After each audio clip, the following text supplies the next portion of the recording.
Baik, saudara, tiba saatnya kita akan mendengarkan kebenaran firman Tuhan. Tetapi sebelum mendengarkan firman Tuhan, saya ajak saudara untuk berdoa. Bapa, dalam nama Yesus, berbicaralah Engkau bagi kami pada ibadah hari ini. Letakkan perkataan-perkataan firman-Mu dalam bibir lidah hamba-Mu, supaya kami bisa mendengar kebenaran-Mu Tuhan. Mari Roh Kudus, ambil alih pembawa firman pada hari ini, biar menjadi berkat bagi kami. Di dalam nama Yesus, kami sudah berdoa. Amin. Baik saudara, judul firman Tuhan kita pada hari ini dengan judul pengampunan. Dasar firman Tuhan yang melandasi firman ini tertulis pada Matius 22 ayat 37 sampai 40, 1 Petrus 4 ayat 8, 1 Yohanes 4 ayat 7 sampai 20, 1 Yohanes 5 ayat 2. Tidak perlu kita baca semua. Nanti saudara bisa baca nanti di rumah masing-masing. Bila kita belajar mengampuni, akan banyak kita mendapat berkat-berkat di dalamnya. Kita bisa mengalami kesehatan secara fisik dan juga kesehatan pada jiwa kita. Terhindar dari sakit hati, kebencian, dan lain-lain. Sebelum kita melanjutkan pembahasan tentang pengampunan, ada baiknya kita lebih dahulu membahas tentang kasih. Sebab kasih dan pengampunan merupakan satu kesatuan. Kita baca firman Tuhan di dalam Matius 22 ayat 37 dan 40. Saya akan membacakannya bagi saudara. Ayat 36. Guru, hukum manakah yang terutama dalam hukum Taurat? Jawab Yesus kepadanya, kasihilah Tuhan Allahmu dengan segenap hatimu dan dengan segenap jiwamu dan dengan segenap akal budimu. Itulah hukum yang terutama dan yang pertama. Dan hukum yang kedua yang sama dengan itu ialah kasihilah sesamamu manusia seperti dirimu sendiri. Pada kedua hukum inilah tergantung seluruh hukum Taurat dan kitab para nabi. Di dalam firman Tuhan ini kita melihat ada dua kasih, terhadap Tuhan dan terhadap sesama. Bila kita mengasihi Tuhan Allah kita dengan segenap hati kita, itu artinya kita sudah menggenapi seluruh kitab para nabi. Kitab para nabi bercerita tentang hubungan bangsa Israel dengan Tuhan Allah Abraham mereka. Dan berikutnya, bila kita mengasihi sesama kita seperti diri kita sendiri, itu artinya kita sudah menggenapi seluruh apa yang terdapat pada hukum Taurat. Ketika hukum Taurat diberikan Tuhan kepada Musa dengan maksud supaya bangsa itu bermartabat, mempunyai moral, menjadi baik terhadap sesamanya. Jadi begitu kasih yang dua ini dapat mengubah hidup kita dalam perkenanan Tuhan. Kita lihat di sini bahwa kasih itu ada dua. Kasih ini bukan kasih filia atau eros. Ini adalah kasih yang sempurna. Kasih ini seperti bola bulat. Tidak ada retakan, tidak ada pinggirnya, dia bulat utuh. Setengahnya itu adalah kasih terhadap Tuhan, setengahnya adalah kasih terhadap sesama kita. Kalau kita mengasihi hanya Tuhan saja, tanpa mengasihi sesama kita, kasih kita belum sempurna.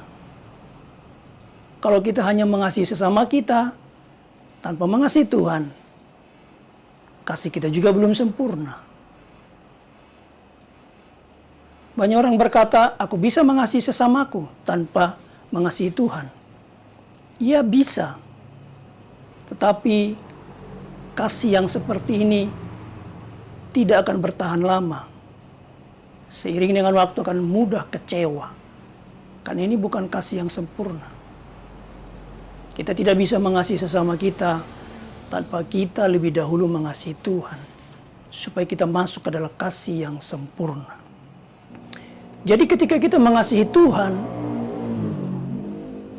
dengan segenap hati kita, maka akan kelihatan wujudnya dalam kehidupan kita sehari-hari ketika kita mengasihi sesama kita.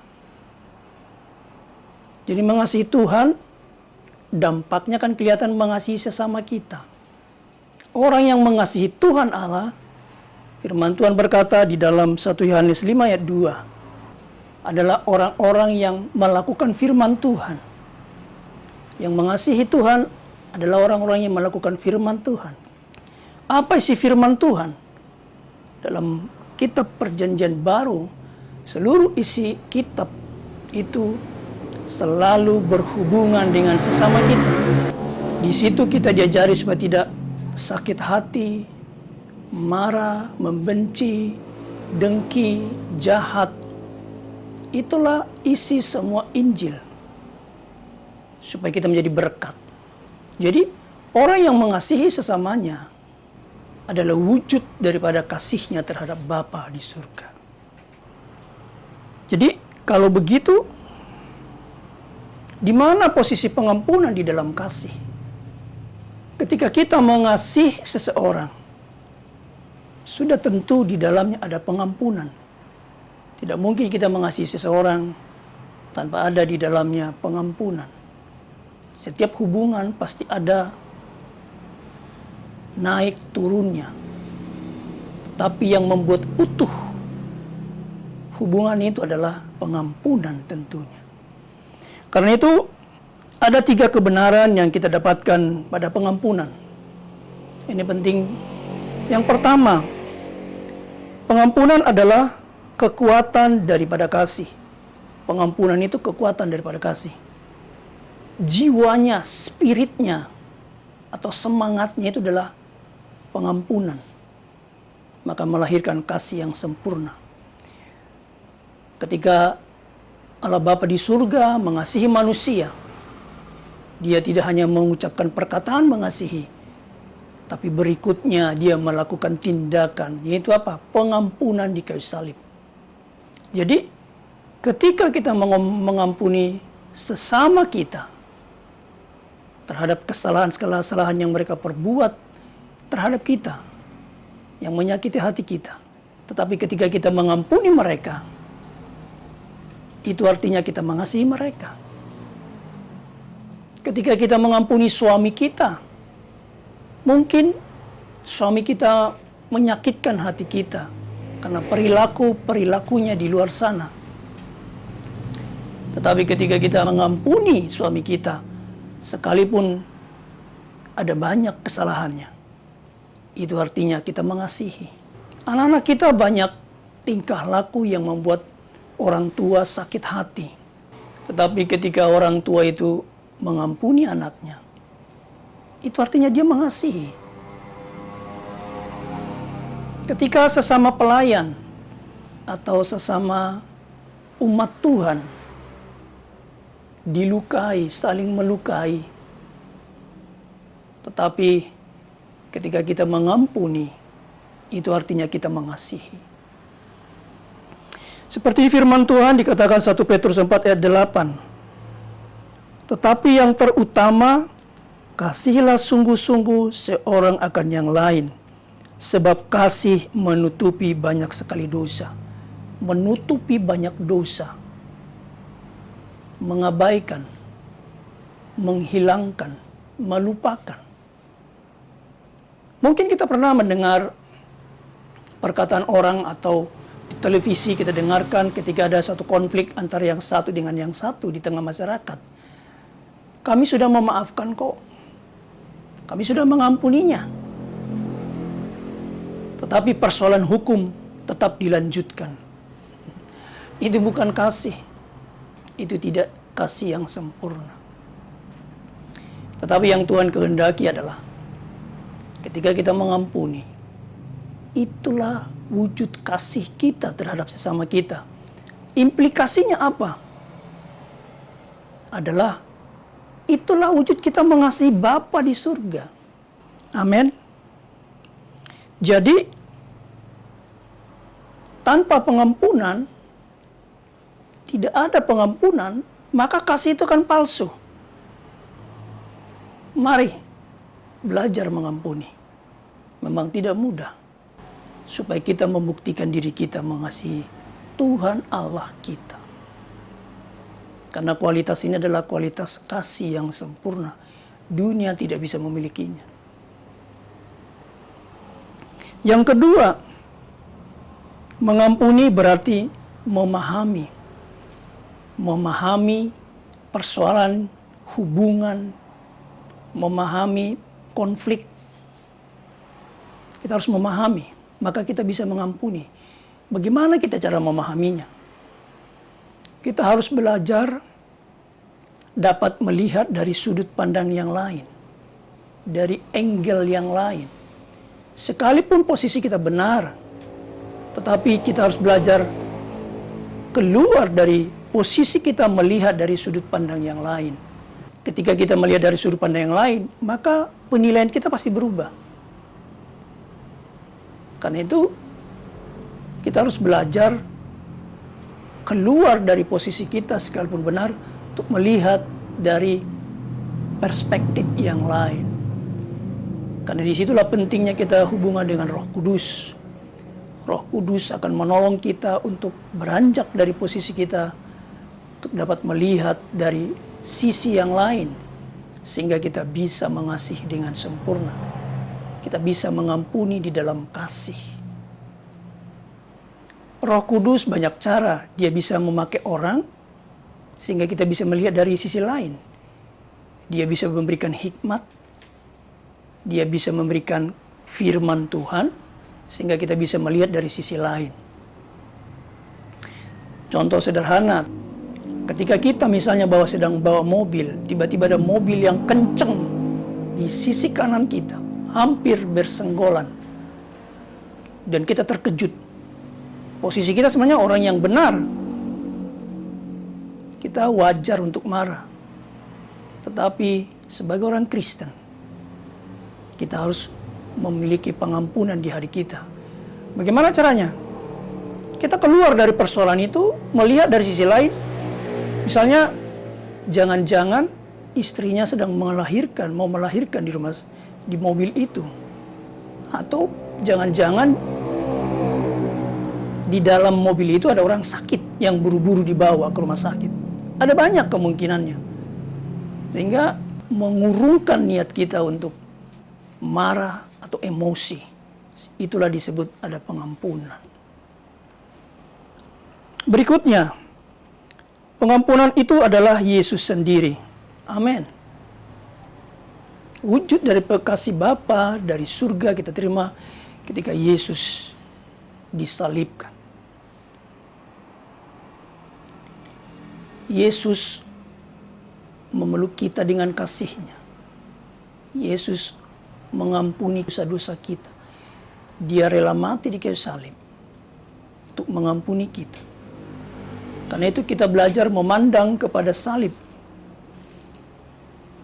Ketika hati kita disakiti oleh sesama kita, disakiti oleh orang-orang yang kita kasihi, kita belajar memandang kepada Yesus. Maka kita akan memiliki kekuatan untuk tetap mengampuni mereka. Yesus adalah wujud daripada pengampunan itu sendiri. Kalau tanpa Yesus kita tidak bisa mengampuni. Percaya deh, tidak bisa mengampuni. Kalau kita ingin masuk ke level kasih yang sempurna, yang utuh, seperti kasih Bapa, kita harus mampu melihat kepada Yesus. Kita harus belajar membuka mata kita lebar-lebar, open-minded, supaya kita bisa mengampuni dengan kasih. Ada satu hal lagi yang perlu kita pahami, bahwa kita juga harus mengampuni diri kita sendiri.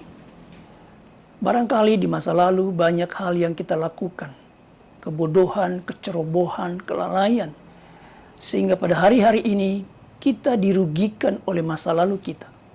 Kita belajar mengampuni diri kita, pandang kepada Tuhan, supaya kita bisa melihat hari-hari yang lebih baik lagi. Haleluya. Begitu kuatnya pengampunan ini, yang bisa membuat hati kita tentram, yang bisa membuat tubuh kita sehat, jiwa kita tenang. Maka ada banyak persoalan hidup kita yang dapat diselesaikan kalau kita belajar mengampuni.